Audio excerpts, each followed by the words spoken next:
কোনো একজন লোকের বিরুদ্ধে আপনি মিথ্যা অপবাদ দিলেন, সে লোক অপরাধ করে নাই, এই কথাটা আপনি একজন লোকের কাছে যা বর্ণনা করলেন, প্রকাশ করলেন, আপনার মিথ্যা কথার একজন সাক্ষী তৈরি হলো। দুইজন লোকের কাছে যা বললেন, দুইজন লোক আপনার বিপক্ষে সাক্ষী হলো।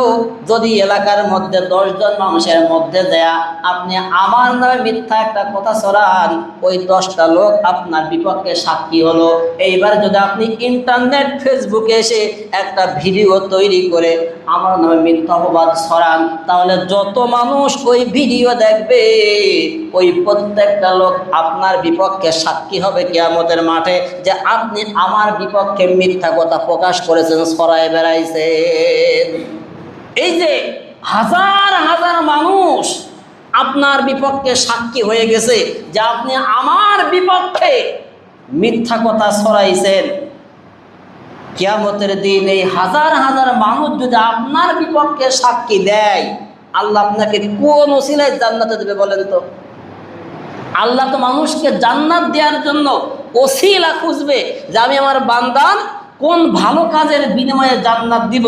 এখন ধরেন আপনি এমন একটা ভালো কাজ করেছেন যে ভালো কাজের বিনিময়ে আপনার জন্য জান্নাত ওয়াজিব হয়ে গেছে, জান্নাতের সিদ্ধান্ত ফায়সালা হয়ে গেল, কিন্তু আপনি কোন একটা ভালো মানুষ, সাপোজ ধরেন এলাকার যে কোনো ব্যক্তির বিরুদ্ধে একটা মিথ্যা ঘটনা তৈরি করে হাজার হাজার মানুষের ভিতরে ছড়াই দিয়েছেন, সেটা ওই হাজার হাজার মানুষ আপনার বিপক্ষে সাক্ষী হয়ে গেছে অলরেডি যা আপনি মিথ্যা প্রচার করেছেন, অমুক ব্যক্তির মানহানি করেছেন। এই হাজার হাজার মানুষ কিয়ামতের দিন যদি আপনার বিপক্ষে সাক্ষী দেয়, জান্নাত অন্য কারণে ফায়সালা হয়ে গেলেও আপনি তো এই জায়গায় আটকায় যাবেন, এই জায়গা থেকে আপনি বাঁচতে পারবেন না। তো এই জন্য আল্লাহ বলতেছেন বুহতানাও ওয়া ইসমাম মুবিনা, এই যে বুহতান মিথ্যা অপবাদ দেওয়ার গুনাহ, এইটা কিয়ামতের মাঠে তাকে বহন করা লাগবে। ওয়া ইসমাম মুবিনা, এবং এটা প্রকাশ্য পাপের বোঝা, সে দেখতে পারবে এই প্রকাশ্য পাপের বোঝা আল্লাহ পাক রব্বুল আলামিনের সামনে তাকে বহন করে কিয়ামতের মাঠে চলা লাগবে।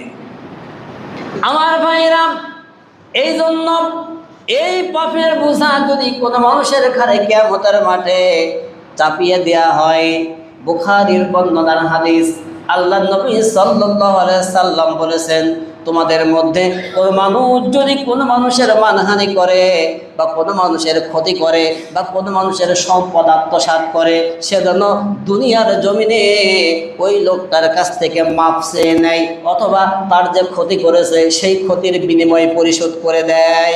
আর যদি করতে না পারে, ওই লোকটা যদি মারা যায়, কিয়ামতের দিন যখন উঠবে তার নেক আমল দিয়ে তার সেই বিনিময় পরিশোধ করে দেয়া লাগবে।